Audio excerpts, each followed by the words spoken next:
खबरों में अपने नाज़रीन को बताएं कि वज़ीर माहौलियात मरियम औरंगज़ेब ने स्मोक के बायस लाहौर और मुल्तान में हेल्थ इमरजेंसी नाफिज कर दी। कहा कि हालात बेहतर ना हुए तो आइंदा जुमे हफ्ते इतवार लॉकडाउन हो सकता है। स्मोक का मसला भारत और पाकिस्तान का नहीं, दोनों ममालिक के अवाम की जिंदगियों का है। उन्होंने स्मोक को मौत करार दे दिया। बताया कि एयर क्वालिटी चेक करने के लिए लाहौर में ट्रैफिक पुलिस को आलात दिए हैं, पहले उनके पास सहूलियात नहीं थी। खबरों में अपने नाज़रीन को बताएं कि वज़ीर माहौलियात मरियम औरंगज़ेब ने स्मोक के बायस लाहौर और मुल्तान में हेल्थ इमरजेंसी नाफिज कर दी। कहा कि हालात बेहतर ना हुए तो आइंदा जुमे हफ्ते इतवार लॉकडाउन हो सकता है। स्मोक का मसला भारत और पाकिस्तान का नहीं, दोनों ममालिक के अवाम की जिंदगियों का है।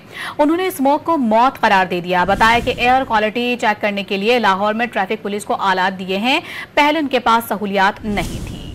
खबरों में अपने नाज़रीन को बताएं कि वज़ीर माहौलियात मरियम औरंगज़ेब ने स्मोक के बायस लाहौर और मुल्तान में हेल्थ इमरजेंसी नाफिज कर दी।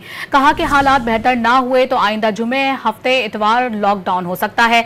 स्मोक का मसला भारत और पाकिस्तान का नहीं, दोनों ममालिक के अवाम की जिंदगियों का है। उन्होंने स्मोक को मौत करार दे दिया। बताया कि एयर क्वालिटी चेक करने के लिए लाहौर में ट्रैफिक पुलिस को आलात दिए हैं, पहले उनके पास सहूलियात नहीं थी।